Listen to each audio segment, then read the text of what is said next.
couple minutes, 10 minutes late already. Okay. Welcome, everyone. I'm Mike Ertel. I'm the chair of the council, and we have Councilman Crandall, Patoka, Young, and Jones here in person, and Councilman Marks and Ketch are online tonight.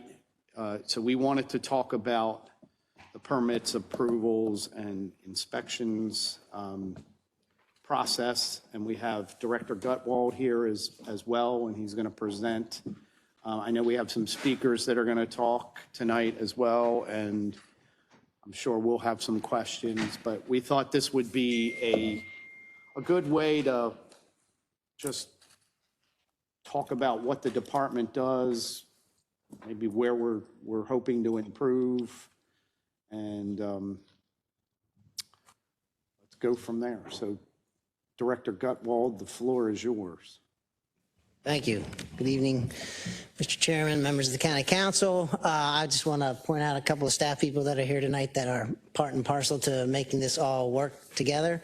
My Deputy Director, Sally Nash, she's here. My Executive Assistant, Julie Sanders, is here. And then one of my project managers who really keeps the permitting system and the digitization and online processing together is Nadia Morgan. She's also here today. And a big shout out to Karen Lewis, who supervises the permit division, processing division, who just manages the day-to-day activities in that department, does an outstanding job. So what I'm going to try and do tonight is sort of talk mostly about the permitting processing system, because that's what I understood you wanted to hear about, but I am also going to talk about the development management, because the development management system and the permit processing kind of go hand in hand in terms of our processes and procedures when we're dealing with the types of applications that you all kind of hear about all the time. So what we're going to do today is kind of take you from, how does something go from a simple concept and all the way to an issuance of a permit, because there are two different processes associated with them. And I want to explain, and there's a big part that there's two different processes associated with the development plan review processes and the permit processing. And I always point this out because the development plan review process usually ends up as a permit, but the permit does not always start off with a development plan review process. And at the bottom of the screen, you'll see sort of a timeline and associated flow chart, and I'm going to get deeper into that flow chart that's outlined down at the bottom of the processes. I'm sorry. Yeah, thank you. So when we talk about development plan reviews, obviously we can talk about something that comes in, an application that comes in that can be very complex. It can involve multiple parcels. It can deal with multiple uses. It can deal with a road network and public infrastructure associated with that. I just grabbed an example of a very complex, could be complex development plan review, an application for development plan versus a very simple one that's maybe dealing with one individual site, one lot of record, a parcel of tract of land that's dealing with one use with the associated network of parking and ingress and egress. And this is an example of a simple restaurant that goes through a development plan review process as well as a building permit. So when you take that development plan review process and you move it to the permit processing level, it can be everything that is associated with that development plan, which is a single family house coming out of a subdivision, of a development plan that was approved. And this is what you would look at in terms of a site plan that would come with a specific single family dwelling associated with that development plan for a permit. Also, permits are as simple as decks, right? They're fences. Their interior alterations. That is what you deal with in terms of a permit, but they wouldn't be associated with a specific development plan because it goes straight to a development. It goes straight to a permit and getting processed through our department and other agency reviews. So let me talk about the development plan process, and this is a very rudimentary, elementary process that I'm describing here. This is the skeleton process associated with the development review process. I'm not going to get into all the aberrations and situations that can occur as we go through this process, but the important part that I want to bring out in this process, from concept plan conference to community input meeting, all the way to the administrative hearing, is codified with a time frame associated with it. Granted, the community input meeting to the development plan conference is you got a whole year to get there, or you start all over again. But They all have an associated codified. When we get to the phase 2 plans, and I'm going to talk about that in a minute as well, because our process involves multiple phases. When we get to the phase 2 plan review, that is not necessarily codified or has a specific time frame associated with each one of those phase 2 plan reviews. And I'll talk a little bit more about that until you get to the building permit application process. So I talked about phase 2, and that's very important, because in our development plan review process, we have we call them 4 phases anecdotally and informally, because there's a process, there's a certain processes established as a pre-phase. So you've heard of the Development Review Committee. You guys have the PUD input process, and then you have a major development that may occur. And those all have a specific a process that it will go through, and not necessarily follow every one of the phases in this that we have identified for a development plan review process. So phase 1 is your development plan. I like to talk about it as sort of your conceptual ideas. And it gets your types of uses down. It gets the layout of what uses are going to be, where the road network is, all that stuff. And then you have phase 2 plans. And phase 2 are what I call the construction documents. They involve a lot more detail associated with those development plans. And then we finally have the phase 3, which is basically the closeout. That's when you're kind of finishing up the development plan and you're doing final inspections. You're dealing with getting your securities back and those types of things. So I want to digress and talk about some of the process and talk about limited exemptions real quick, because I think a lot of people get confused with limited exemptions. Those are the things where you're not going to go through a major development review process or the PUD process. The limited exemptions eliminate basically the community input meeting and the hearing officer's hearing, okay, or with the administrative law judge. And there are 2 types of limited exemptions.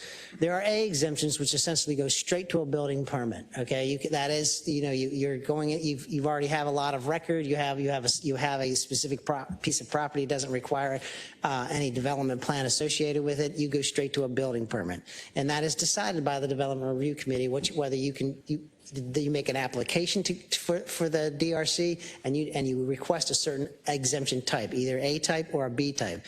A B type would require a development plan review process, so it would go through an agency review each and every time for any of the B exemption processes. And I just want to explain to that, because some of these things go straight to phase 2, right? They go right into a phase 2 development review process, depending upon where they are and what path they get through any one of these limited exemptions.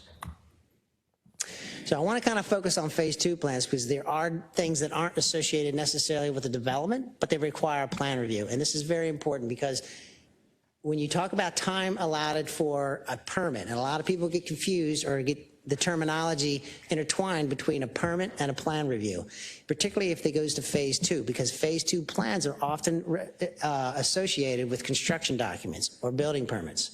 But they are a plan review, and those types of things are like your grading permits, your stormwater management plans. These require plans ahead of your permitting processing allowed, and certainly sediment and erosion control.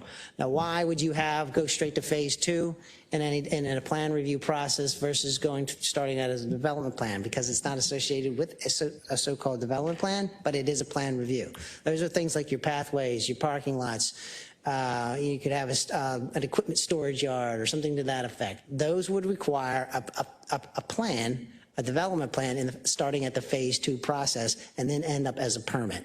And I stress this only because this does add time to a process what everybody associates with a simple permit. So let's talk a little bit about the different types of permits. So we have over 104 over 100 types of permits, and plus there's over 100 types of different permits that we process in Baltimore County. And this is just a graphic of showing you the different types and the slice of the pie that they are. And obviously you can see that a lot of them are focused around residential, new dwellings, additions, fences, swimming pools, and those kinds of things. But the important part of this is that there's a complex number of different permits that Baltimore County requires as part of the permit application process. And you have to know what permit you're actually applying for when you go into the system to determine what approval you need. So they range in a whole host of different things, as I was saying. So they can be a simple permit, which requires little to no review. It only requires 1 or 2 agencies. I actually pulled out this one that is involved with the historic district, and that would require 2 agency reviews and no inspections. So a fence permit is one of your more simplified permit applications that go through a process. To a more complex permit process that involves multiple agency reviews, requires numerous of inspections, and this is a daycare center, I believe, that is considered a complex, involves multiple agency reviews and agencies outside the county. Actually, sometimes it requires the state highway involvement for their review process for any building permit. So let me talk about the permit processing and the steps. And this is, again, a very rudimentary, sort of simplistic process, but this is every process that's in our system, okay? It goes from the application where it requires the applicant to do certain things, upload the documents, submit for review, then it comes into our system, and then we go through a pending application process and a review application for compliance. We make sure it's complete, and then it goes out and says, okay, now you have to pay fees. I go through each and every one of these steps to sort of explain to you that every one of these action requires a reaction.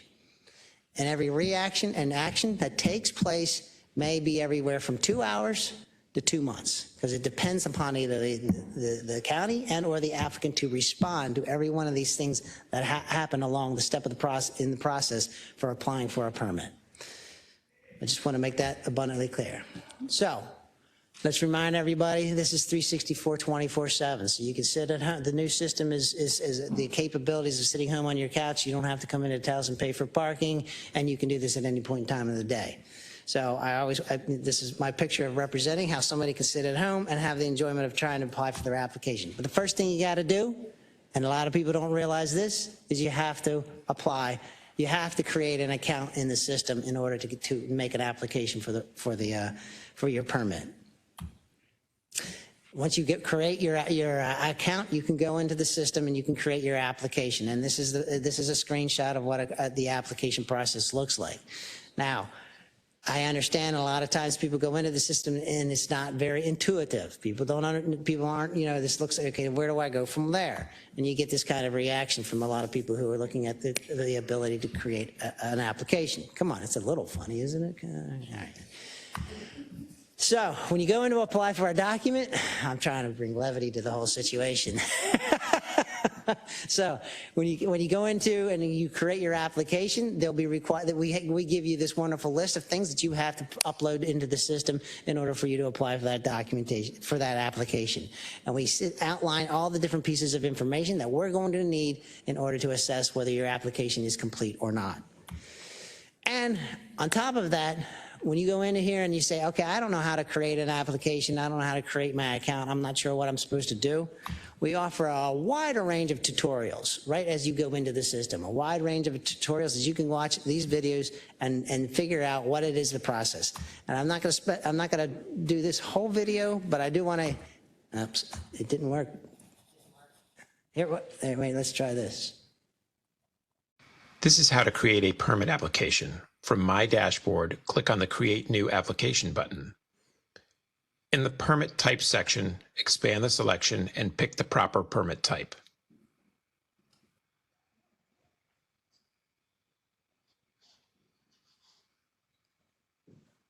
I could waste the whole 4 minutes, but I'm not going to. Select Next. The point being, we go through a step-by-step process in the tutorials to show you how to create an application. And we do it for each and every step of the process. As I showed you earlier, all the different videos, the 6 to 7 different videos that we provide information and a step-by-step process to complete that action of the permit application process. So why do we still get this reaction to people, right? Come on, it's a little funny. Let's talk about some of the categories of challenges that we have. And I categorize these into three different themes, if you will, of why people get frustrated with the system, not only from the county perspective, but also from the applicant's perspective. We have these technical or performance issues associated with the system currently right now. We have a lot of user error challenges because even though we've given this information to people, there's still this continual issue of incomplete, wrong applications, and I'll talk about resubmits, but there's also the massive volume of what's being provided and the additional steps that have been created because of going to the new systems. That adds time, that adds, situations. It creates another scenario of information that has to be provided up front before we can move you to the next step. So that volume of information, the volume of additional steps and volume of applications has created an extended period of time for each and every one of these things that we have to go through to issue a permit.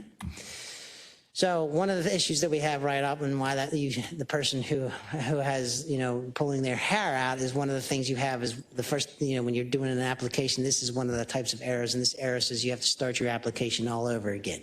This could be both the user error and this could be a performance issue. We don't necessarily know why this error comes up, but it's frustration on both ends of the situation because it's not only it could be a performance issue, but it also could be user doing something incorrectly.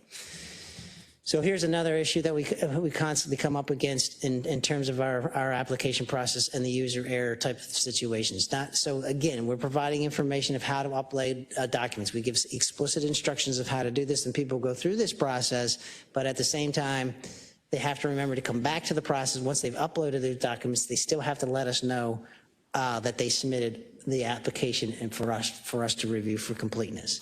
And this button right here, I will tell you, for the first year we didn't know. This button right here, when we first launched the system, was below this screenshot.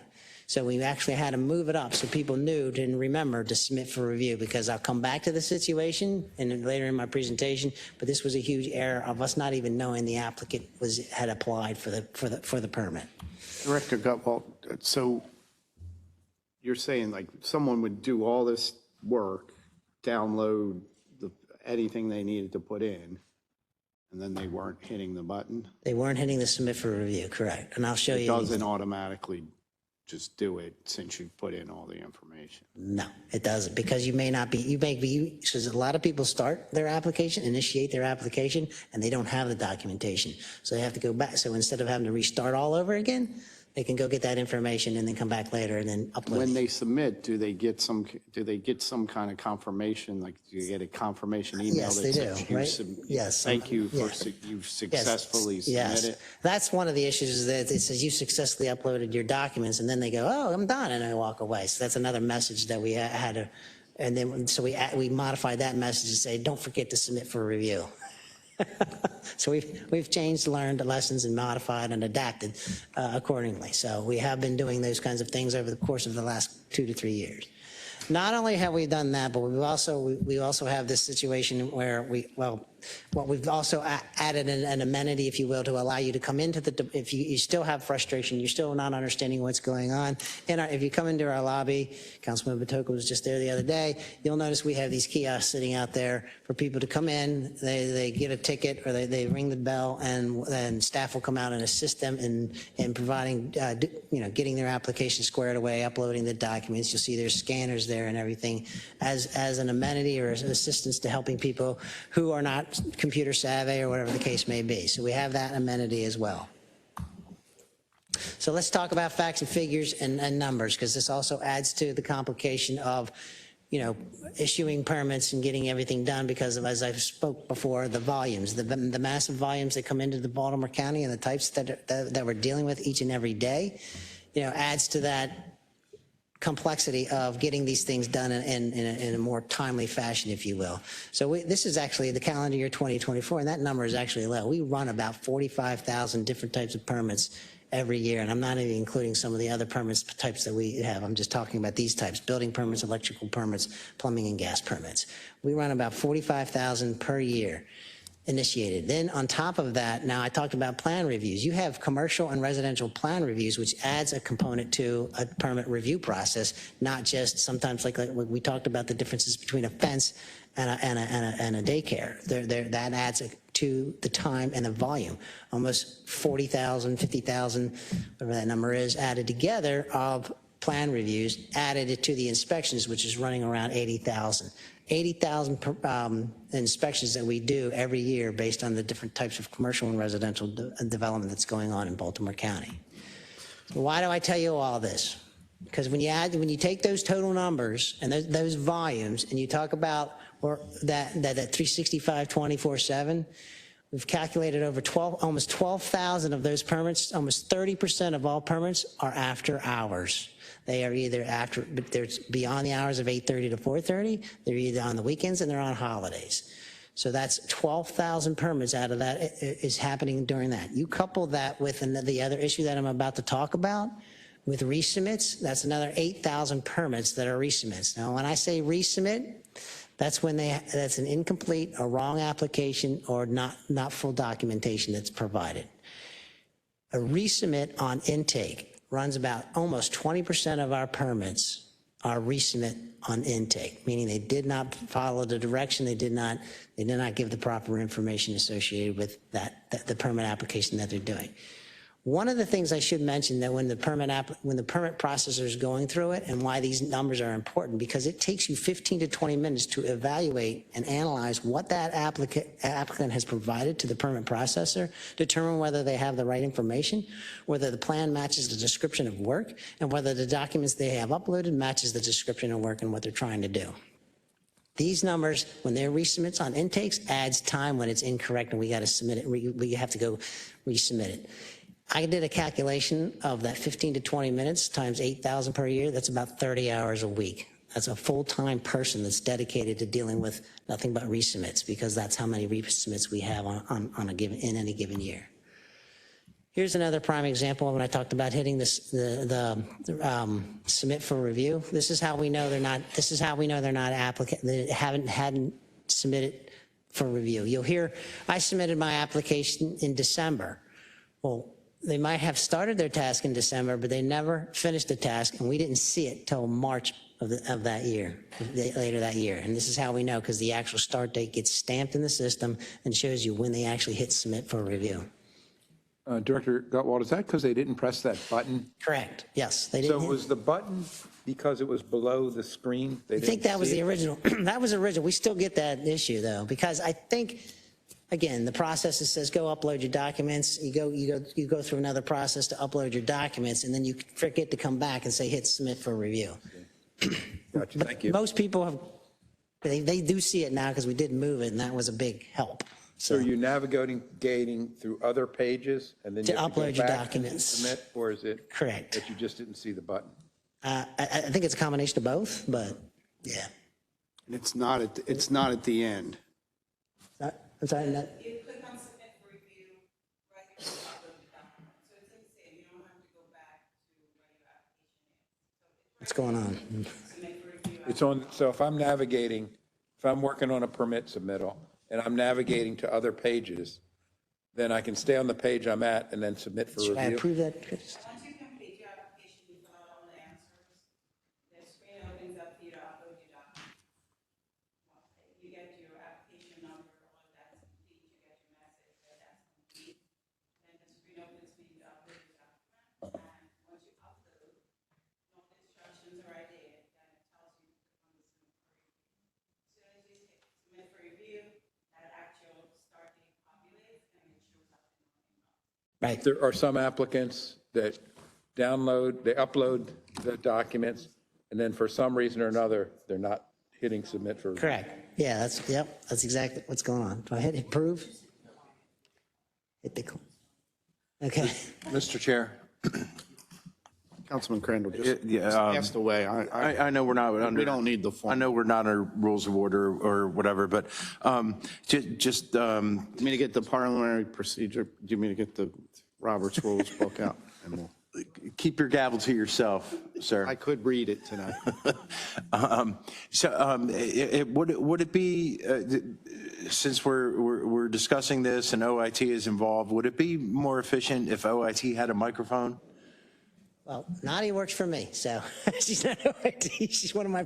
Well, I know Chris is here too, so I'm just wondering if it might be more efficient if we could hear, since we're talking about the technology aspect of this. And I'm not sure that, since we are talking about the maybe technical online challenges, I'm not so sure that this is the crux of some of the issue that some of the people here want to talk about. But is there, so Chris, thank you. So when you're putting in your permit application and you're uploading the documents, is there a checklist that says you've satisfied this, you've satisfied this, you satisfied this, you have not satisfied this, so you need to go back and do this? Is that a component of the whole operation? No. If you follow my thought process? I think I follow your thought. It's like when you fill out, when you're doing and you pay for something on Amazon, right? You didn't fill out this field, so it bumps you back and says you didn't fill out these 3 fields. Correct. No, it does not do that. It will populate a window that says you've completed this task, and now hit submit for review. That's what it does. But it will not tell you that you have not completed Correct. another You didn't fill out a question. You task. missed this. That's what exactly. That's what takes that 15, 20 minutes I'm talking to you about. My permit processor going through. That's what they're double checking, because you can't really do that in this situation because every permit type is a little different and requires different information. So it's very tough to sit there and say whether they finished that task or not, because it may not be applicable to them. Does it make sense?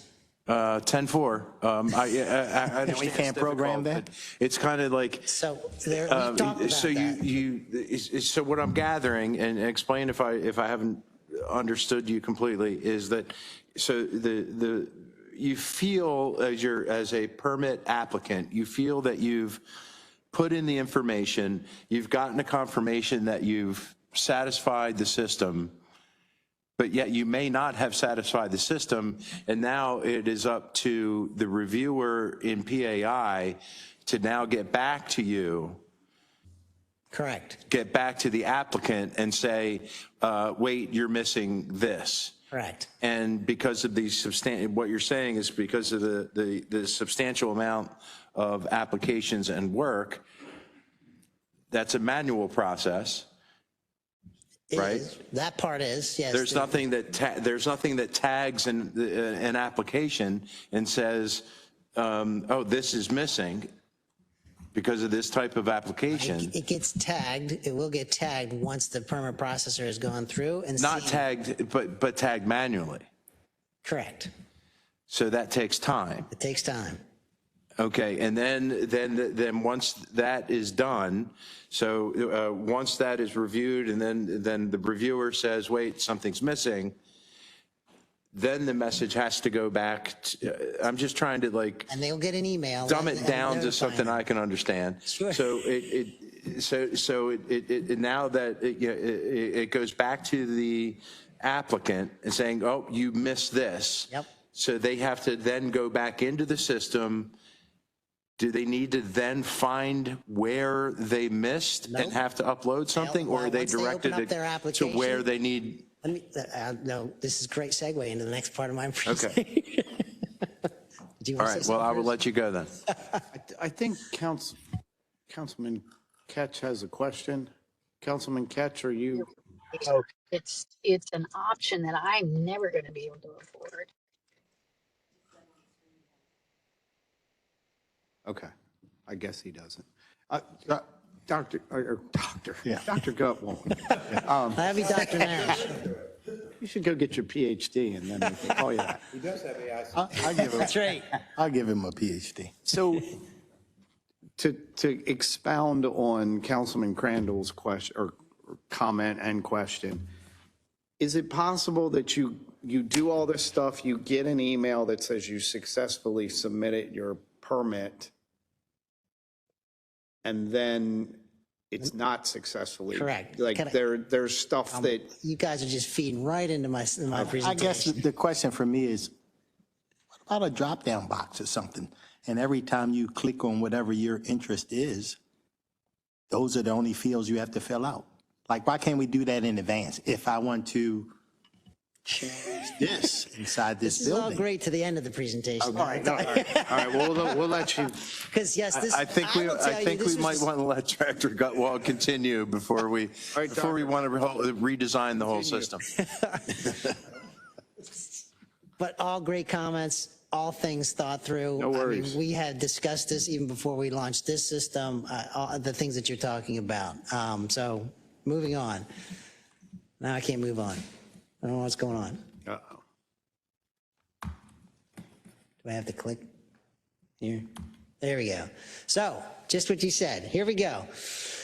Here's an example of, we have intake, resubmit, resubmit, resubmit. On 3 times they resubmitted. Then they go through an agency review and they still didn't provide the information. And we have a continual number of resubmits on intake after agencies have gone through review and they had a complete application. I only mention this because we have a number, the 18% that I talked earlier, it goes to a minimum, it goes around 8 rounds of resubmits a lot of times before we get a complete set of, and I'm talking about through the calendar year 2024. And this is getting back to every one of your points, is that you gotta, it's like 8 submittals before we get 0% have to resubmit. So this is just accentuating the point of the resubmit problem, not having complete information is what we need to do to improve upon. So I always use this because we've attempted to do everything we have attempted to do has not been followed. What we've got here is failure to communicate. All right, sorry. So apparently we're having a problem. Even though we put all that information up front and we tell you the videos and everything that you're supposed to submit and the required documentation, we still have this problem of continual resubmits. So By the way, that was So, from Director, Cool Hand is this- Luke, if you didn't know. I'm that? sorry, Mr. Boswick, what? That was from Cool Hand Luke, if you didn't Yes, know. thank you. does anybody know what the next line was after that? Some men you just can't reach. Sorry. That is the case as well.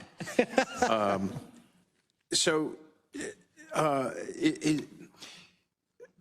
this issue where, okay, so 8, you're saying that. Let me continue. I'm telling I know you're getting there, okay, but my question, and I don't want to jump on your presentation too much, but is this systemic amongst someone putting an addition on their house or a deck on the back of their house? Very simple thing, or is this like amongst the more sophisticated developers who might be having a land use attorney actually putting in the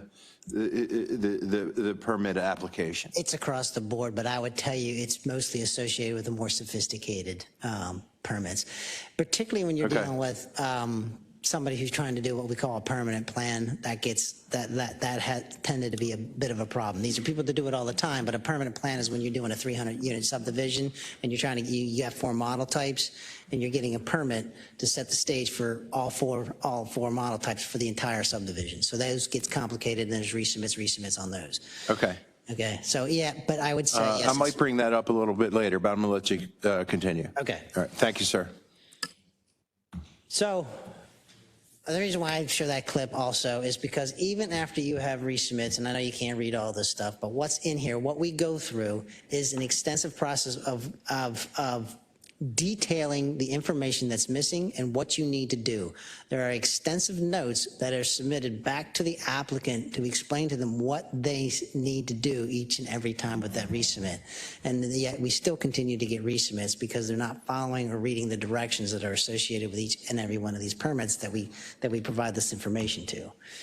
And so what we've implemented over time is also not only that you're not, because you have resubmits on intake multiple times, and I know you can't read this as well, but now we instituted a message that comes back to that individual and says, this is after your third resubmit, you've had three resubmits on intake, you need to come in person and we need to talk about your application. So that's when we have this, and you see now the lobby is more full at this point in time because now we've told people they need to come in and speak to a permit processor to make sure that information is provided when they do their application. The last piece of all of this, and then we can open up and we can talk more about what we're doing next, but we also have just performance issues and technical problems. One other thing that also takes time is that there's questions and concerns from permit processors that the addressing may one day, what works today may not work tomorrow. What was working yesterday is not working today. And this is a prime example where the addressing system shows up in Africa somewhere. And so we have to make sure that when the permit comes in, the address that is identified in the system is the actual, property in Baltimore County. And then actually we have to do this again at issuance to make sure when we upload the permit for to issue the permit that the address is actually correct. And then we have other types of issues like this as for some reason, whatever they did, the portal's not working. Error messages is when we're trying to upload and stamp a document that it's too large, it's crashed or whatever the case may be. We can't do that. We just get, hey, service is not available.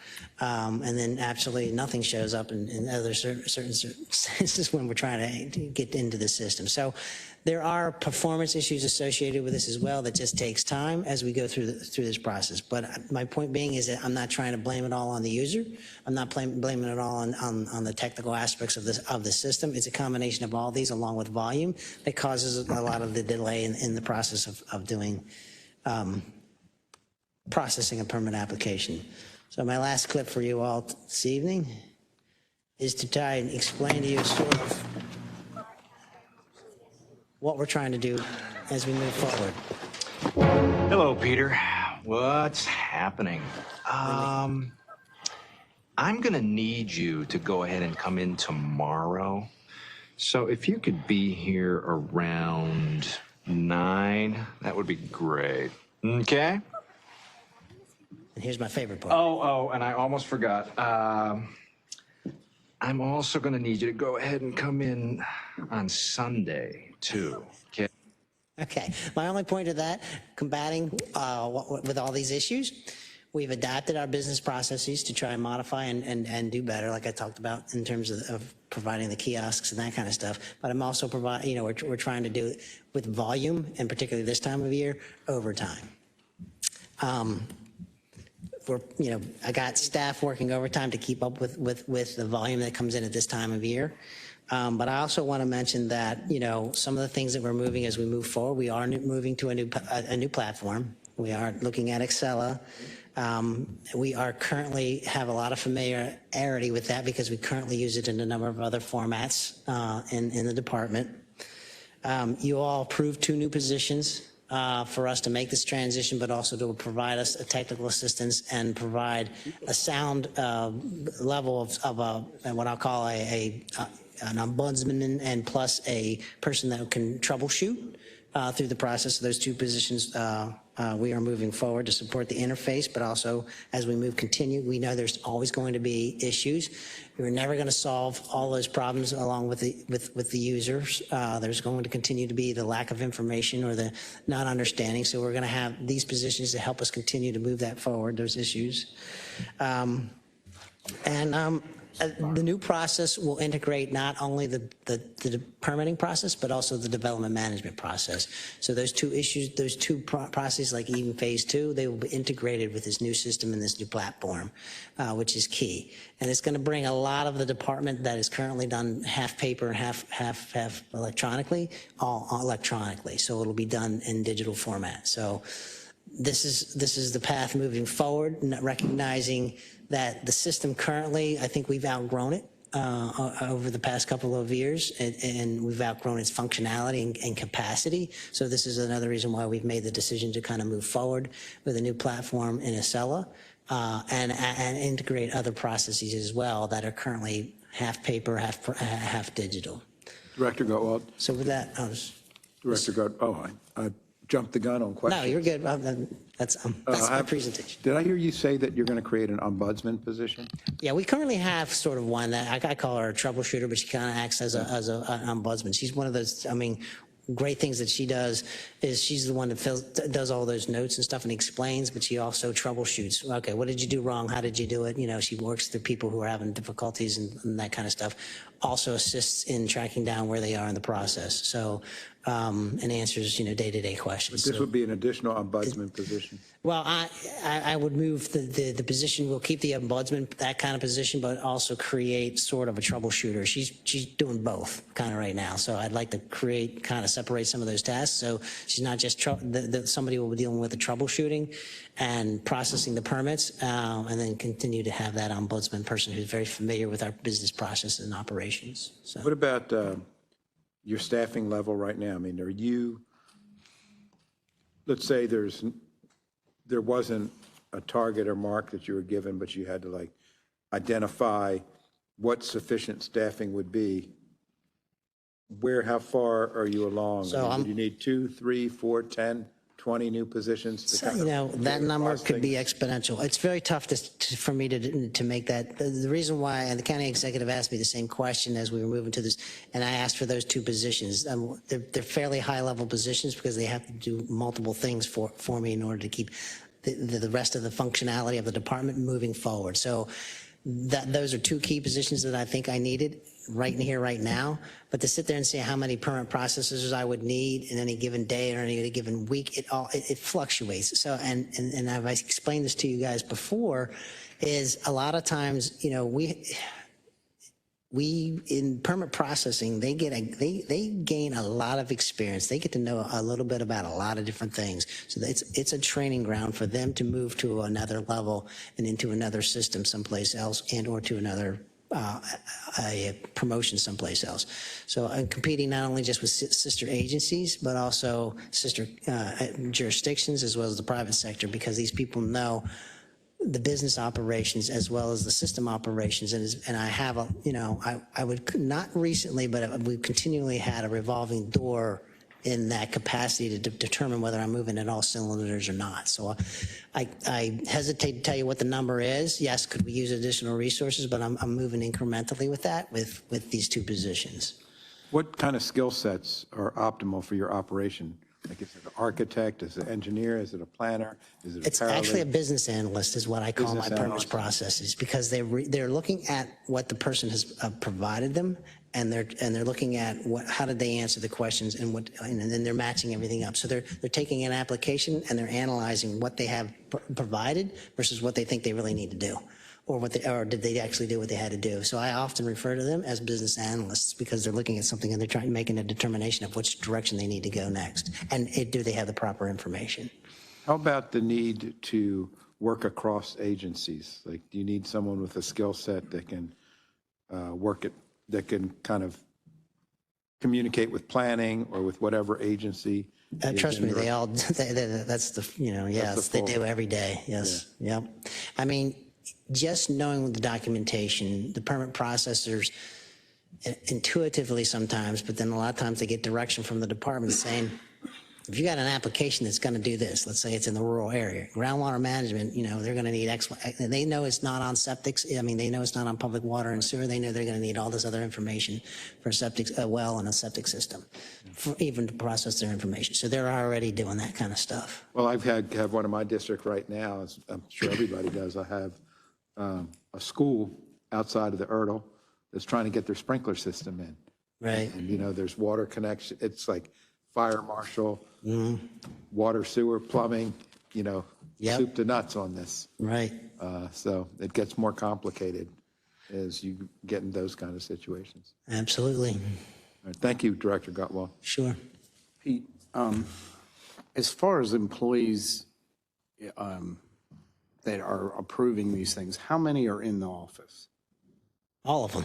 They're all in the office? Yeah, I mean, Predominantly in the office? Telecommuting is what you're getting to?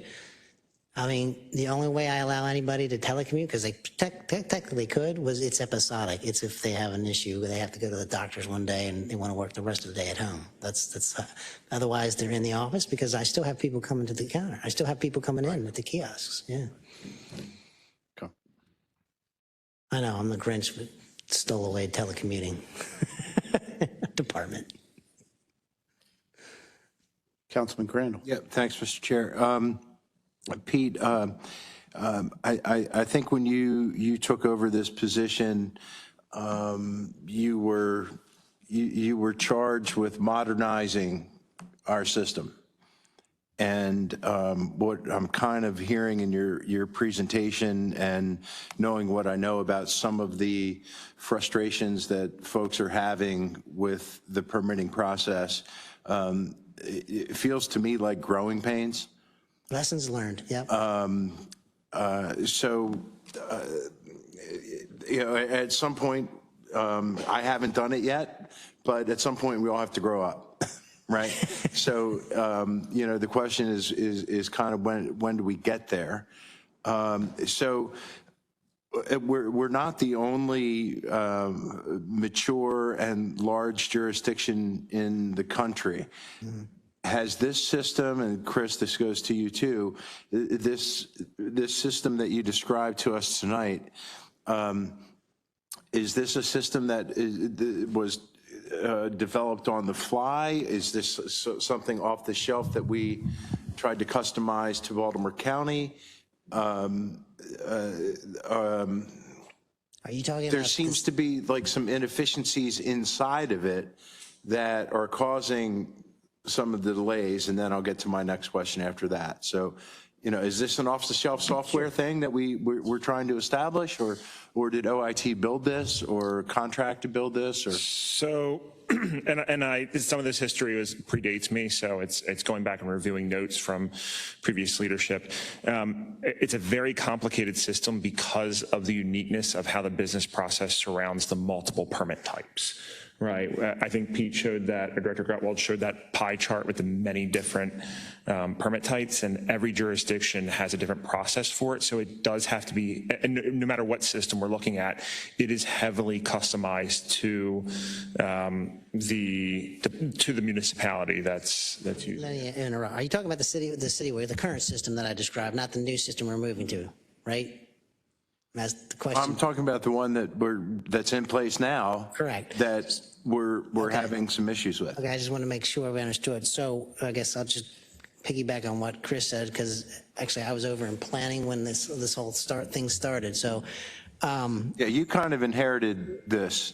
Yes, I'm aware of that. Some of the things that when I came over to PAI that was being done, I scratched my head and said, why are we doing this way? Because this is not the first time I've ever implemented a system like this. So I had to, try to move the Titanic in some instances. But I will tell you one thing that the lessons learned is that we attempted to customize a lot of this stuff, and we should not have tried to customize. We should have simplified. We made it more complex, thinking it would make it more user friendly, and that kind of backfired on us. So that is not what I would have done when they started structuring this thing, but that's what happened. It got super customized. The other thing is that at the time, yes, other jurisdictions were using CityWorks for this, but over the last, what I said at the end of this presentation is that we've reached the capacity of the system and its functionality for what we're using it for, and it's not progressing. So that's the other reason why a lot of other jurisdictions have migrated over to Acela as well, for the large jurisdictions like Baltimore County as well. Okay. Well, I understand that. I think that it is. The nature of the customization and trying to move towards modernization is one of the results is some of the delays that we're getting and some of the confusion that permit applicants are having, trying to work through the system. I have to tell you that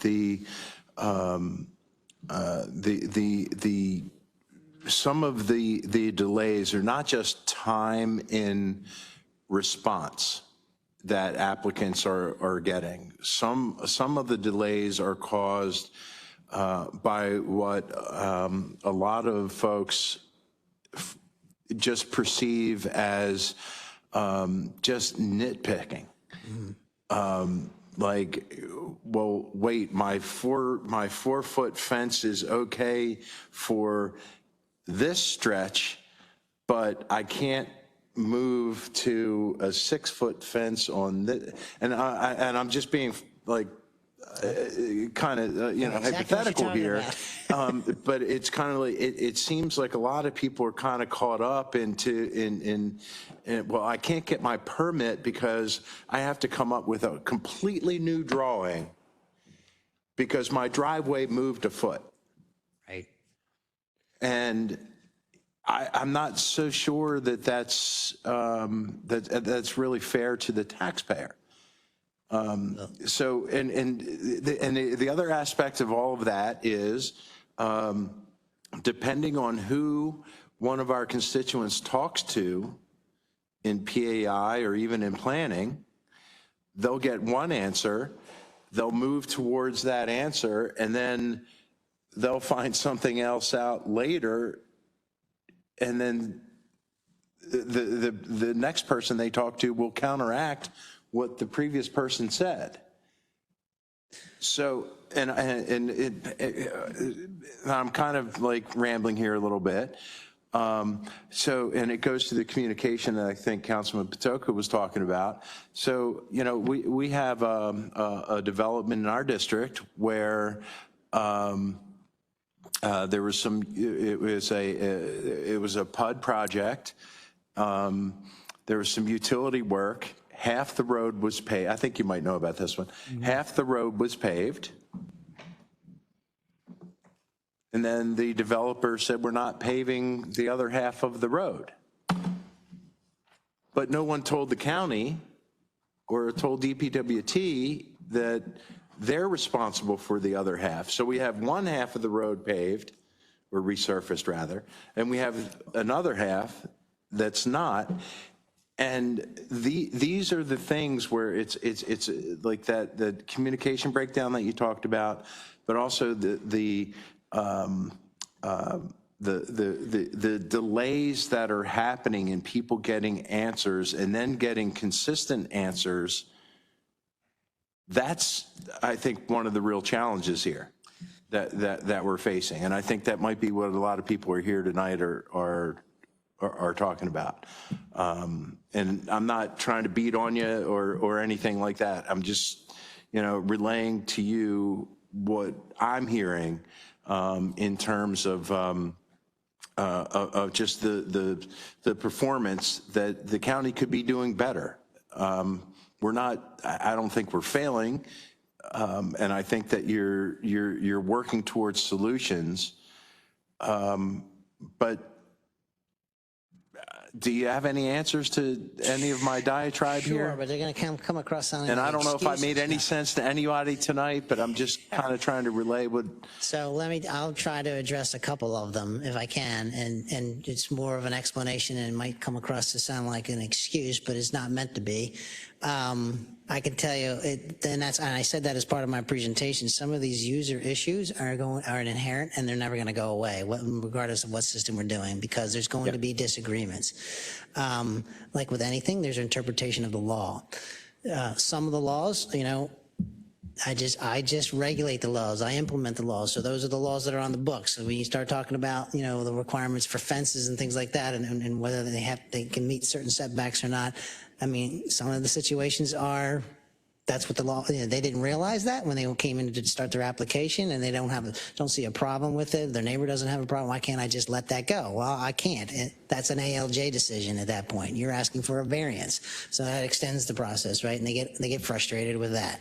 All right, this use has been here for forever. Well, not according to our books. You never had this use that was allowed here. You have to determine nonconformity. I don't have the authority to say, yeah, you know what? You're nonconforming. You've been there since 1950. I can't do that.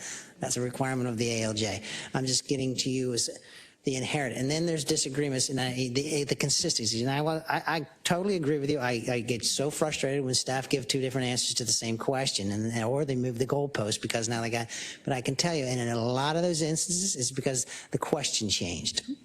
So when they went to the one person, they said, hey, blah, blah, blah, blah, and they didn't like that answer. They went to somebody else and they presented it in another format. And they said, this is what I'm trying to do. And they, well, that's not a problem. You can do it this way. Welcome to our world. Yes, sir. I'm not telling you anything you don't know. But those are why you hear those complaints, but that's because the question was framed in a different manner. Or additional information was provided, hence they got a different answer from a different individual. Last but not least would be the interpretation. That is one of the bigger delays that I can tell you about the interpretation of the building code, the zoning code, the county code. There's room for interpretation, and there's a frustration. There's a back and forth of whether that engineer is correct or my plan reviewer is correct, and that's why I'm here. Just kidding. Well, and that's why attorneys are here. Right. So that's to answer your question in a nutshell. Yeah. So and again, I don't mean to beat on you. I think that you're progressing and you're trying to do the best that you possibly can with the resources that you have. I think you've been charged with. Charged with modernizing something, a system that was rather archaic when you took it over. And I do appreciate the recent issue that we just dealt with. Yep. I can't help. I can't thank you enough for your help on that one, and we'll see that one through to fruition. So I'm gonna let you off the hook for the time being. Okay, thank you. But thank you for answering my questions. Sure. Mr. Chairman? Yes, Councilman Marks. Thank you very much. I agree with my colleagues. Pete, I think you're very hardworking. You're extremely responsive, very responsive, and I think you're taking things in the right direction. And I do think the county executive is very interested in fixing this system. I think you know what I'm going to talk to you about, and it's just the fact that when the county council passes plan unit developments, I think it's very important that all county agencies honor the intent of the resolutions. We had an issue where the county council passed resolution 11220 5 years ago, and we found out that there was a notation on the blueprints after everything passed that basically contradicted the council's resolution. The resolutions carry statutory intent, and I would just urge you to do whatever you can to make sure that whatever passes honors the letter of the resolution we passes. That's all. I think you're taking care of this. This was not your fault. This happened, I think, before you took office, and like I said, there's a lot of people involved here, but I just wanted to bring that up. Thank you. Sure. And yes, when realize that when I see those kinds of things, I try to take corrective action as fast and as furious as I can. So. Yeah, and I think when we talked, you told me that it looks like that's going to move through, and the letter of the county council resolution will be met. But I mean, all of us on the council, we work very hard with developers and communities to get these resolutions fine-tuned. So thank you for your help with this in the future. Okay. Thank you. Councilman Young. Thank you, Mr. Chairman. And thank you, Director Gutwald. I'll reiterate the same comments. My colleagues working with you and your department has been working with you directly to try and get answers. You've been reasonable and also responsive, and generally explaining to us things that we don't understand so we can explain to our constituents. So appreciate the response on that. Some of these, getting to the bottom of what we've heard from constituents, folks that engage with the county, is why we're all here today. I mean, it's 2025. We need an electronic system for submitting permits. I mean, we just do. Getting to that balance between what seems like there seems to be a loss of the human aspect of this, at least the interaction that, and getting over and growing too, where you don't have just one individual person to work with anymore, but there are multiple folks to work with, but marrying up what folks used to get from the county and now what they have to deal with the current system. So I guess we've talked before about staffing. And I know that you brought up and you've mentioned too before where there's fluctuations in need and use, and you're saying that you have enough staff right now? I'm saying I can't make that determination until I feel like I'm moving on all 6 cylinders, 8 cylinders, whatever the car is designed to drive.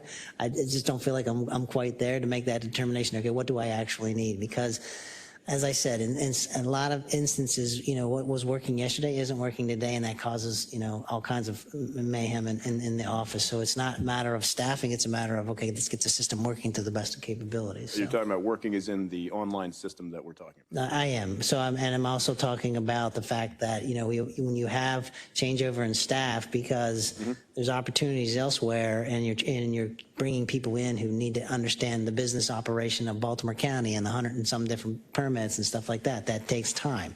Right. You get somebody ramped up, and they, after a year, they're up and running and doing great and fantastic, and then another year goes by, and they're, I'm replacing that individual, or somebody else is retired. So that's why I hesitate to say, the staffing issue. But at this point in time, I'm taking increments, and that's why I've asked for the 2 positions at this point in time. Right, which, like you said, ombudsmen or folks that could actually interact one-on-one with folks. And technical people that can solve the problem that when this was working yesterday, why isn't it working today? They get in there immediately and they start, nose diving into it. I'm constantly beating up on Chris's folks to help out, and he's limited resources too. So if we have a dedicated person who understands his workings as well as my business operation, that'll be huge. And I don't want to get into semantics. You mentioned that your staff is working overtime. They're salaried employees. They're not getting overtime. They're just working their. No, I'm paying them overtime. You're paying them overtime? Yes. Gotcha. Okay. Good to know. I mean, that also being said, it's in my budget, so yeah. I'm just saying, if you're paying them overtime, it sounds like that there is a staffing issue, even though you're not working at all 6 cylinders. Well, like I said, this time of year is where I really ask them to put in the extra, because the volume is just so much higher during your April, May, June. Right. That's just right. Nature of the beast. And every department's different, but I mean, I know that seasonal volume isn't new, so I'm just trying to figure out here where, even with the staff you have, and they're doing a job, we're still hearing from everybody about the delays related to folks having to work overtime, getting burnt out. Getting the experience and moving somewhere else seems to indicate that if you had some more folks doing the work, you might not have in the burnout, you might not have the folks leaving the department. I'm just anecdotally speaking there. Okay. Point taken. Yeah. You mentioned about, and I wanted to ask this about the software. So when it comes to government software, there's the Cadillac plans, and then there's the budget plans. Are we on the Cadillac plan or the budget plan? We are moving to the Cadillac plan, okay. is what I would say. I think that the existing system, when we moved to this, there was 2 major players in the market. And there's one thing about being digital, and then the other aspect that we were really focusing was the online system, right? And so there's a difference between being online and being digitized as a process, right? And so when we started this process, that's when everybody started going to an online process, and nobody knew who was going to be the market leader at that time. Again, this is going back 5-6 years at this point. We've now, as Pete said, we've reached the capabilities of what the existing system can do. I know the question was asked about customization. Customization is always a possibility. Reprogramming the system to do this is a possibility. It's conversations we have. We got to find a pointer that makes sense for the existing resources of, do we invest all this time over here? Do we invest time into this new one to get us to where we're supposed to be? Or do we find a balance of in between? And so that's what we're doing now, is working on that slider to make the best of both systems. Well, that definitely answered my question straight up. I appreciate it. The last thing was, if you could help me understand, so the experience from users when it comes to resubmits, and you might have mentioned, I just didn't hear you mention it. Maybe I was looking through the slides, but if someone has a resubmit because they were wrong on one section, the experience from folks is saying that when they resubmit, they have to get everything approved all over again because it starts all over for everything, even if they only need to resubmit for one particular piece. So that's under agency review, I guess is where you're going from. No, on intake, no, they're just reviewing for completeness. So that's not a re-review of everything. That's just making sure you have all the documentation. When it goes for distribution on agency review, depending upon what the comments may be, it may have to go to multiple agencies for review because F said you got to move this because it's in the critical area or it's in a forest buffer area. Well, then, okay, zoning's going to have to see that again to make sure now they're meeting their setback requirements for whatever the case may be. So it depends. The agencies have the option to sit there and I don't need to see this again to waive them. Right. Otherwise, the permit process, yes, we'll submit it, we'll send for complete review. But in order for that department to say, we don't need to see this again, they need to review it. They will review it the first time, and regardless of what was said, they can sit there and say, I won't need to see this. Let's take an interior renovation. An interior renovation, the zoning would say, I don't need, this is good, the use is permitted, it's got the right parking, blah, blah, blah. I don't need to see this. No matter what anybody else says, they'll say, I don't need to see this again, and they'll waive themselves. Right, no worries, and I'm not trying to give you a hard time about it. I'm just trying to, from a user perspective, and that they have no control over this at this point. When they do a resubmit, and two departments need to actually review it, right? But they still need the other departments to waive it off, that they don't need to look at it. So someone still has to. They do that under the first review.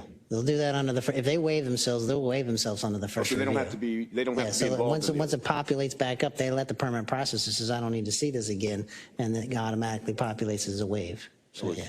I appreciate just trying to marry up what the experience was from a user. Yeah, but a lot of times they don't. The permit process doesn't know, so it does go through a complete review cycle. Okay, well. That's what the complaint is. Yeah, and I get it. And it was one comment. So. Okay, great. Thank you, Mr. Chairman. Thank you, sir. Just to kind of piggyback on Councilman Young, I think it's possible also that, because I've seen this with constituents in downtown Towson, it seems to me that you can go in, fill out the wrong permit, and then you have to go resubmit, and that starts the whole, what we was talking about, where you go through a whole new process where everybody's got to check back off again because they didn't fill out the initial permit correctly. Was that just like a one-off that? No, it happens a lot of times. I don't deny that. They apply for the wrong permit, but that's found off right on intake. And then when I say my business analyst, the permit process goes through the process, and they see that you filed for the wrong application based on the documents that you provided or the description you provided, that goes right back to the applicant right away to fix and reapply for the correct permit. So it doesn't go back through a whole agency review. Now, I'm not saying that they could go through an agency review and somebody says this is what they're actually doing, and that may cause that. And I can tell you there's an internal conversation as to whether we're going to make them, what we're going to make them do, because an agency is reviewing it for something and they're saying this, you can't do this through this permit process, or whatever the case may be. I mean, that could be a possibility, but then there's an internal conversation to figure out what the best path forward is. And I know you weren't here prior to us having an electronic system, but it seems. Yeah, I was here. No, for a very brief moment, but. Right, so we put in this system. We don't have any less people than we did before, correct? No, not that. Yeah, I haven't. Well, you say less people. I've had vacancies, but yeah. And lots of retirements and vacancies, so you have that ongoing issue. But okay, go ahead. And did we lose a lot of experienced people at some point in the process? Absolutely. Right. No. I'm asking that question just to. And I think the director would agree. In that department, we lost a lot of institutional knowledge. Absolutely. And that was all at what time? 2020, 2018? I would say it seemed to me, in my experience, and I could turn to staff if they want to chime in, I would say it happened during the pandemic or right after the pandemic. That kind of put people over the. People just didn't come back. Well, they met the retirement age, and they were, that was that was stressful. I would, to some individuals who, because when we're still in the paper world and you're still dropping off applications and the applications are piling up and not everybody's in the office because you got to make sure you're, staggering positions and that kind of stuff. So. Any other questions from the members right now? 'Cause I know we have some speakers and. I don't, but I just. I have one. I'm sorry, Councilman Marks, I'll give you one after that. Yeah, and I know absolutely. Some members that are here with us tonight, like, I just remember as a brand new councilman walking in to the office across the street and walking into Carl Richards' office, and he didn't need to open the book, this book. He didn't need to open it. He could just quote it to you. And Carl was one of those folks that retired, I think, shortly. Right before I got there, I started in January. He retired. And that's the institutional knowledge that I'm talking about. Somebody like Carl, where I could walk in and ask him a question, and it was, boom, here, here you go. Black and white. Here's how it's supposed to be. So I do think that we missed some of that institutional knowledge in your department. So just wanted to bring that up. Little nod to Carl, if he's listening. I doubt it. I don't know why he would be. Yeah. And Pete, do you wish you were back in planning tonight? No, I love my job. Okay. So Pete, just want to let everybody know, I met with Pete, it was an ad hoc meeting last week. And while Pete, and this is to your point, Councilman Crandall, while Pete is director of permits, he proudly had on his wall the same plaque that I have and that Sally Nash has, which says American Institute of Certified Planners. So I'd just say, Pete, you go AICP. And you too, Sally, and anyone else in the room that is a nationally certified planner. Ashley Wallington, is that you? Okay. Okay, so we're gonna go to speakers. So, it's Councilman Marks. Did you have a question? Yeah, just very briefly, because there was a comment in the chat from someone who takes shots at us. I mean, the PUD resolutions are important, and the requirements that are in those resolutions set standards demanded by communities when they agree to support these resolutions. So, I think that it is an important thing I raised, and I again appreciate Mr. Gutwald, all that you're doing to make sure that they're consistent, that the development actions are consistent with what we ask for. Thank you. Okay, thank you, Councilman Marks. And Councilman Marks, I can personally attest that Mr. Gutwald is following up on a PUD resolution and some of the stipulations in a PUD resolution that was done years ago. He is currently following up on it very diligently. So good point, Councilman Marks. Thank you. He is doing a great job. Thank you. Ms. Bel Castro.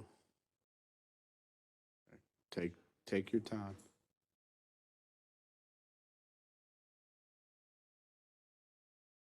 You guys online were very small. It was hard to see.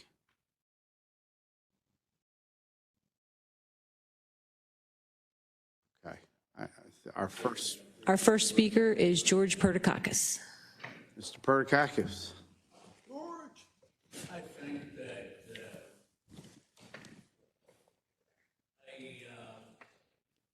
Can you come up to the we're going to talk about the process.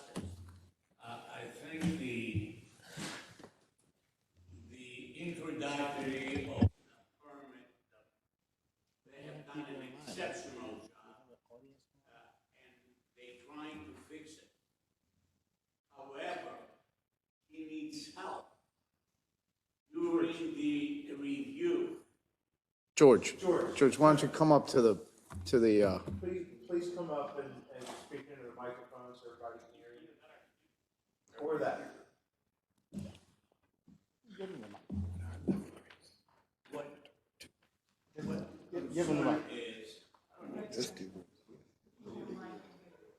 people online. No, you want the people People online can't hear you. We can hear you, but they can't. Turn it on. concern that I have, when a project gets through the process and goes for reviews, at one time, his department had reviewers there. And they decided if they're going to send it to Public Works or they're going to send it to DEPS, now not DEPRM, or to whoever they're going to send it. That's the way it gets held up. We need to find a solution for this.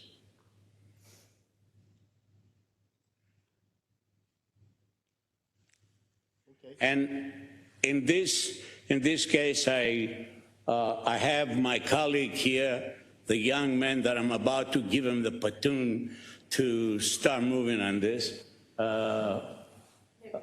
Nick Barrick, and I would like to introduce him to you. Thank you. Do you want to speak? Nick? Sure. Nick, right? It's Nick. Oh, you're on the list. Oh. That's fine.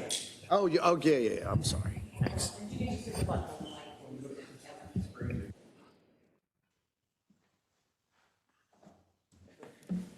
Good evening. Again, my name's Nick Barrick. I work with George. I'm the vice president at KCI Technologies, civil engineer by trade, lifelong Baltimore County resident, born and raised, never left. I would offer just the perspective. The software, as you've said, is yes, it's aging. We need to move to a potential new platform. I think one of the challenges, one of the things I would offer is, having that combined as an online resource, that's a challenge point. And I think, you spoke to that as combining that development review, combining that plan review in one process along with the permits. That's a great plan. And I think that would generally help with the process. One thing I'd offer too is, and again, I'll throw it out there, is the overall process itself is unique in Baltimore County, and is there efficiencies in the overall routing, the different departments that review it at different times? Is there efficiencies that could be found by simply combining reviews or streamlining from an overall process standpoint? Again, perspective from the engineering side, the development side, that is a challenge point, and it's probably more so found on those complex cases. So. Councilman Patoka. Thank you, Mr. Chair. Nick, are you an engineer, architect, planner? I'm a civil engineer. He's a civil engineer. Okay, that's okay. Yeah. That's, Proud civil engineer. I was, we were having kind of a quorum of planners here, so, but engineers are good with us, right, Pete? It's tough in a room of planners. Yeah. Thank you. So can I just add a comment about that? Because we used to make a joke in another jurisdiction we swear that the engineers aspired to be planners. The engineers aspired to be planners. And us engineers let the planners think that. Just as a side note, my wife works at she's an architect, works at an engineering firm, not KCI, but another big firm in the area. And so we always, our dinner table talk and coffee talk is planning, engineering, architecture. It's good stuff. Similar in my family, my older brother's a mechanical engineer, I'm a civil, and my younger brother's an architect. So that was always topic of conversation when we get together.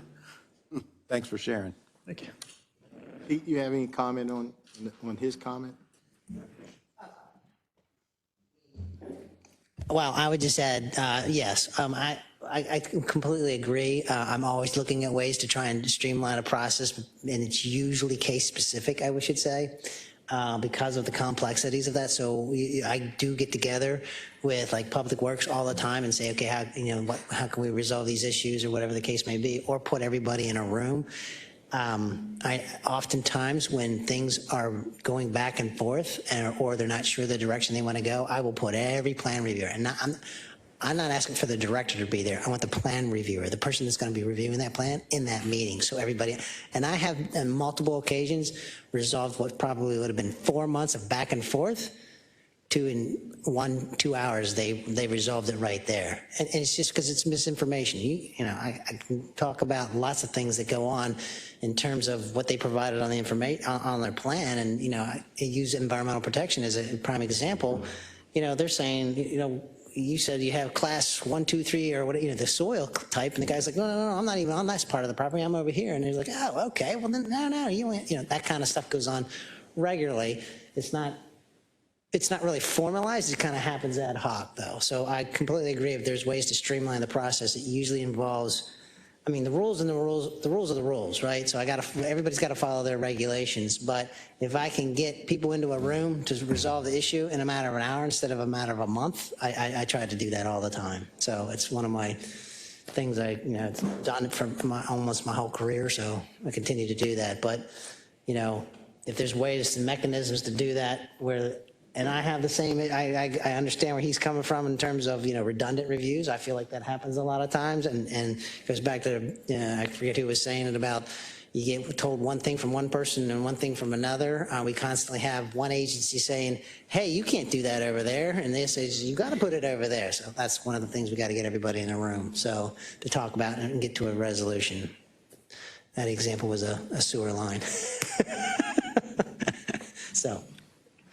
Point Thank taken. you, Pete. Mr. Barrick, a question for you. So do you often submit, when you're doing, as a civil engineer, are you submitting often plans that in multiple counties, Baltimore County, City, Howard County? Yes.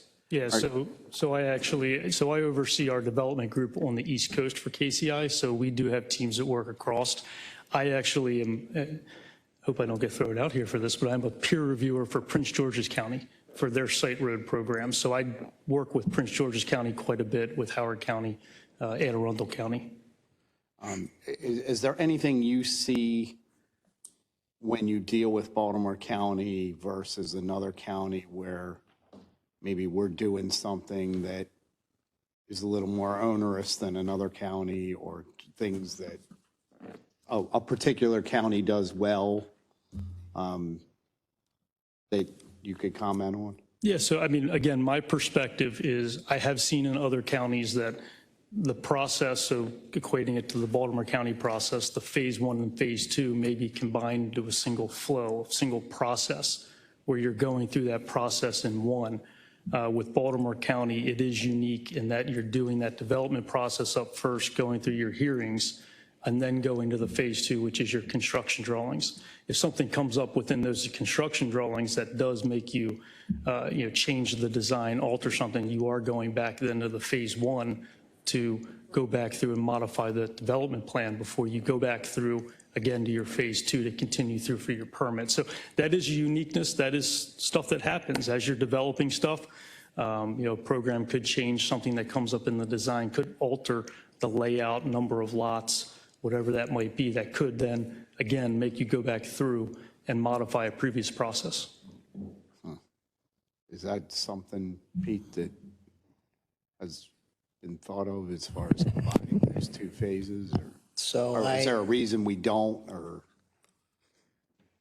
is that legacy, all those kind of things? No, so I do provide a venue for that. We call it simultaneous or concurrent review, but you have to justify why you want to do that. Primarily because there's more details in it. Mostly it centers around the environmental stuff that needs to be done up front before you even know where you're going to put your development plan. So you need to figure out what your environmental resources are before you even know where your area can be developed. So that's why the phase 1 kind of thing, and that's actually sometimes even done before they even submit their development plan. So there is rationale as to why it's broken down. But I would agree, having worked in other jurisdictions, those are done a lot of times simultaneously. But you got to remember, if you start doing phase 2 and you're spending a lot of money on phase 2, and phase 1 isn't going to get approved for whatever reason because there's a zoning issue or something to that effect, that's going to cause a whole lot of heartburn on the construction documents that you're spending a whole lot of money that you don't even have an approval for. So phase 1 goes to the ALJ, and if the community or the ALJ says, I want you to do X, Y, Z, and you spent money on doing phase 2 construction documents, you're back to square one. So that's why when we do concurrent review, it's an understanding and agreement from the property owner that if anything changes in phase two or in phase one that affects phase two, you won't get approvals for phase two until you fix phase one. And you can't get phase two approvals till you have phase one. So there is rationale to it, but not, there are I do provide that opportunity to have simultaneous review. Okay. Thank you, sir. Thank you, sir. Thank you. Ms. Belkash, your next speaker. Sure. Our last speaker is Joe Fleury, who is here in person. Good evening, Mr. Fleury. How are you? Good.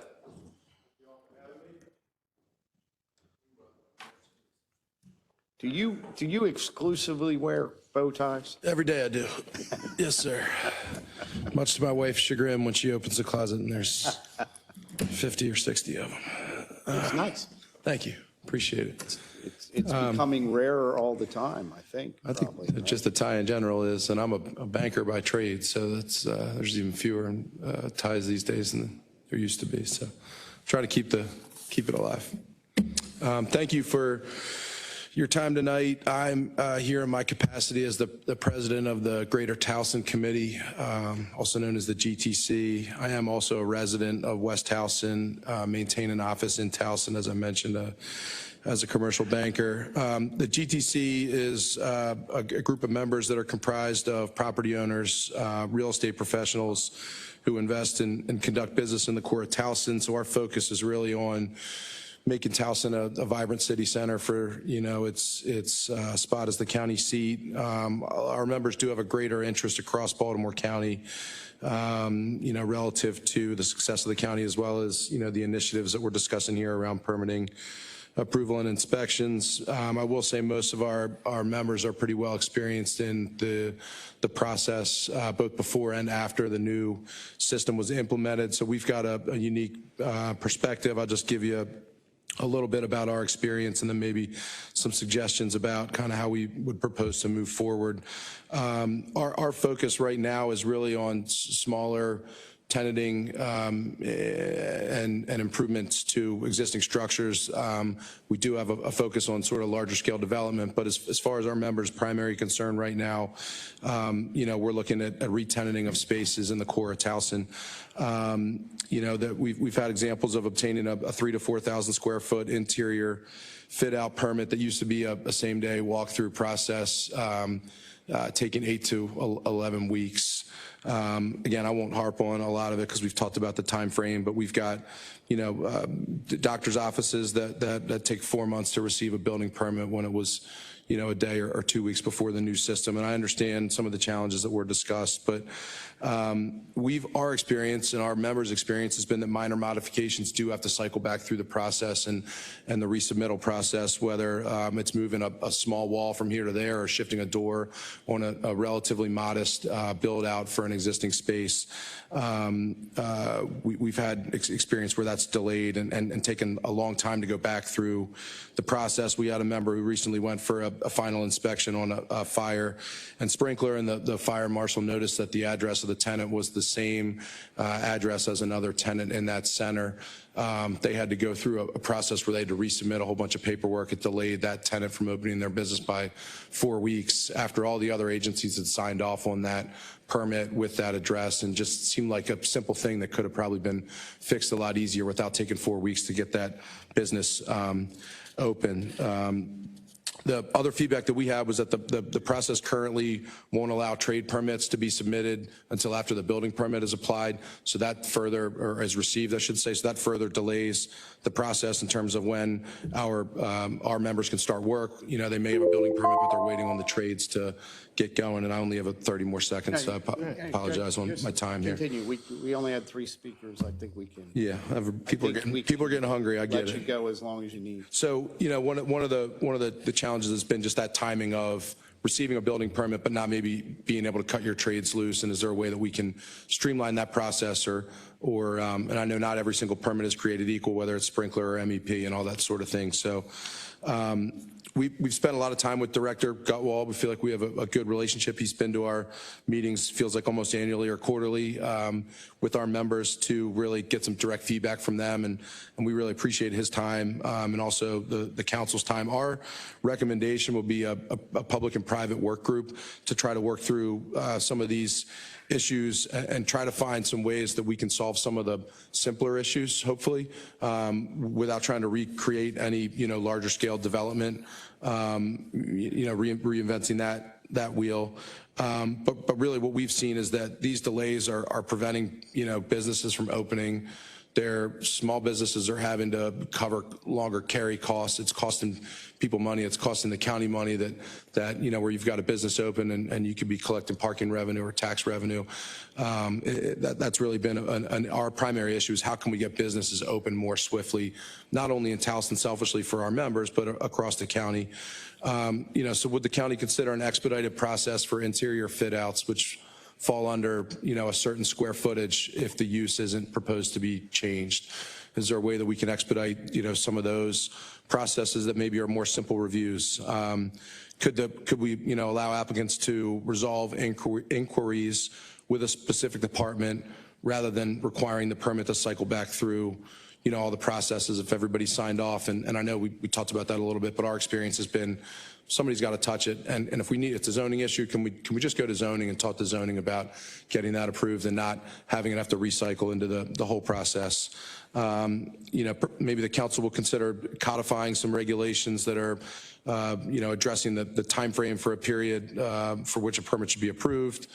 Perhaps alternatively, the development management and plans review policy manual could be amended to, or at least looked at to shorten those timeframes or figure out a way that we can sort of hold the process a little more accountable. And if something isn't approved in a certain period of time, feel the permit should be issued. If it's not a major, 100, we're not saying for a 100-lot subdivision, but if you're trying to re-tenant a restaurant around the corner with another restaurant, it shouldn't take you 4 months to do that, in our opinion. So, our goal really as a group is try to work collaboratively. We've got a lot of our members who have provided feedback to us, have raised their hand and said, hey, we'd be willing to, work, whether it's an engineer, whether it's a contractor, whether it's a building owner, on some sort of work group to maybe help identify some specific areas that may be easy hurdles to jump over in this process. So we'd be happy to collaborate and, I don't know any questions that may come up, but we appreciate your having this hearing and giving our committee an opportunity to voice our concerns on behalf of our members. So thank you. Absolutely. Councilman Jones, did you have a question? Yes.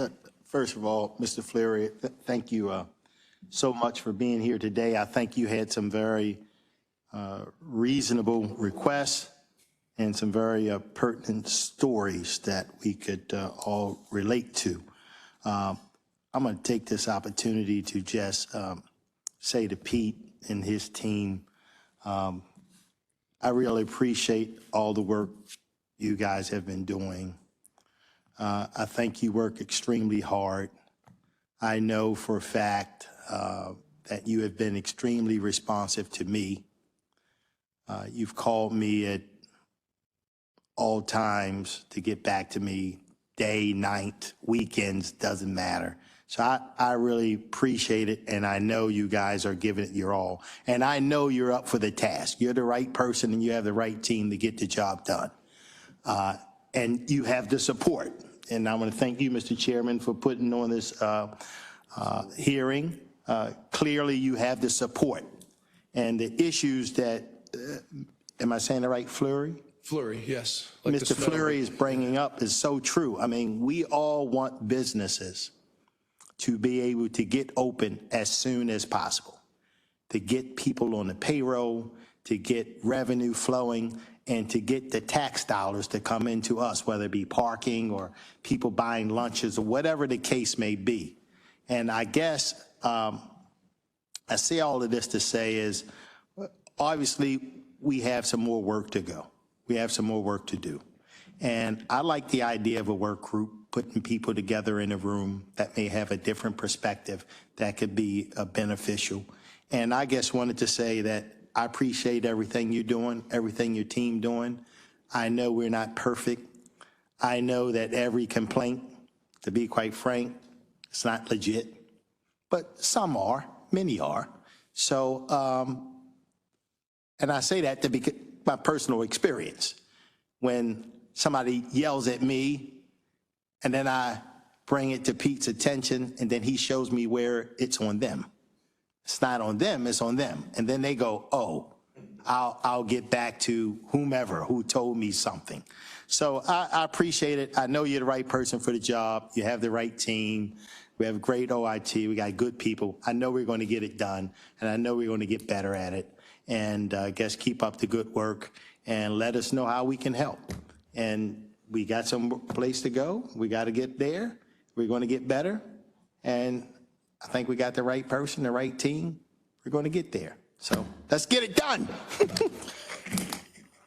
Rah, rah, rah. If you want to respond. So so Chris and I have talked about this as well, about bringing external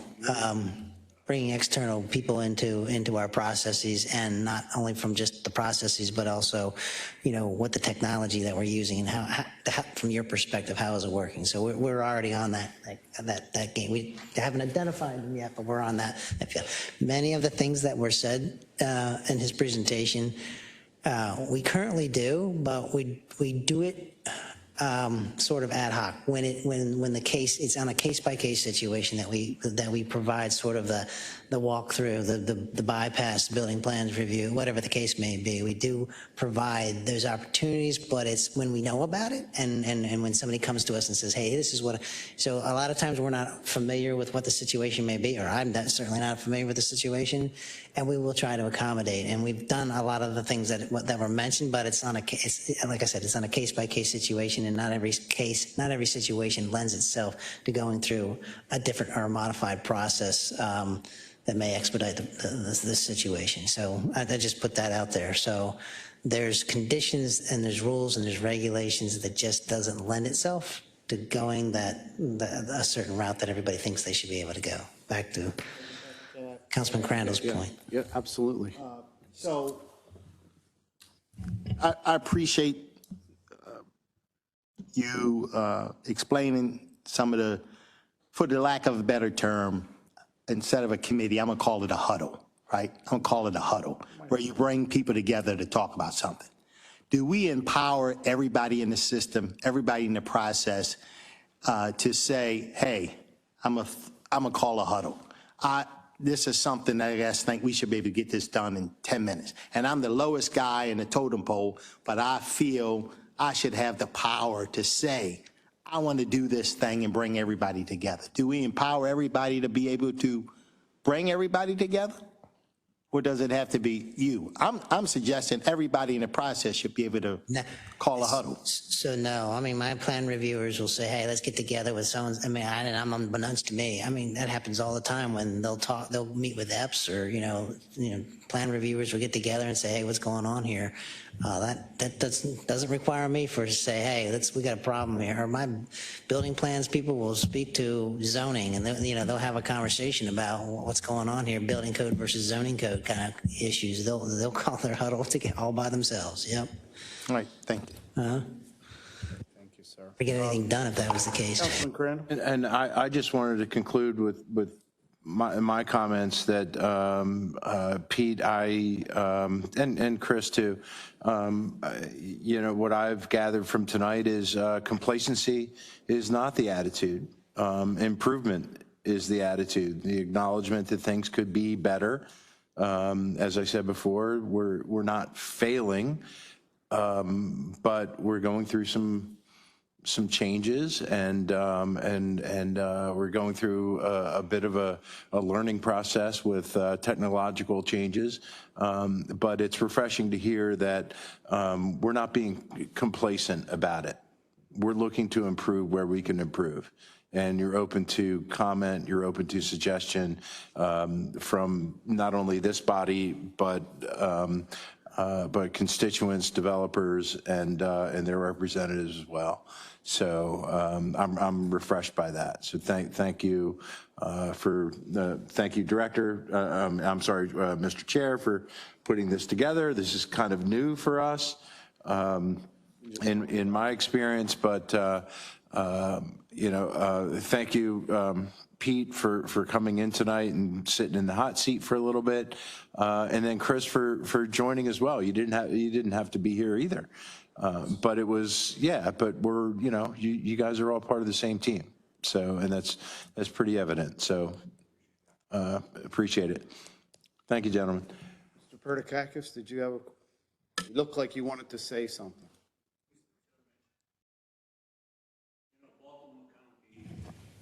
It's in my guts, all right? I think he has done an exceptional job in trying to modernize the approach. What he needs, and I haven't met him or I never went to his office, I want you to know this, but he needs the other departments, the reviewers, to cooperate with him. This is what I respectfully ask all of you, I know each and every one of you, to get help from the other departments, for the departments that they reviewing this, so that he doesn't get blamed for everything. There's some issues that I can discuss with you that they go for 6 months, 7 months, 9 months. And there are other people that they can share that with you, and that's what we need to do. All the departments to help him. Baltimore County is a good county. There's some developers that they come over and say, I'm not doing anything in Baltimore County. I said, well, that's your loss. But I say that respectfully to you and to the council. You know, you all my friends. You know, I know you very, very well. I'm saying to you that all the departments need to be assisting him and giving him what he needs to process these permits. And I'm glad he kept with him Julie. It's, you know, she's a great lady, okay? Thank you. I appreciate it, Mr. Chairman. Thank you, Mr. Pertikakis. We appreciate it. Anybody else have anything to say? I know there was only 3 that signed up, but why we're all here for the good of the order. All right, well, we'll continue to work on this, and hopefully we can, as this system, the new system comes into play, and I would love to see some kind of work group where we, you know, we want to be the most, I think we should be a model of what economic development and being able to get things done as quick as possible, as thoroughly as possible too. But, you know, we got to do better. I know Director Gutwald knows that, and he's working on it. And I know you live and breathe this stuff probably a lot more time of the day than you want to. But so you know, I want everyone to know that I think the county is always looking to improve, and you know, we're going to do better. So thank you all for being here, and we appreciate the opportunity to, you know, put this all together and hopefully have a clearer picture of what we need to do as well. So thank you, everyone, and have a great night. Absolutely.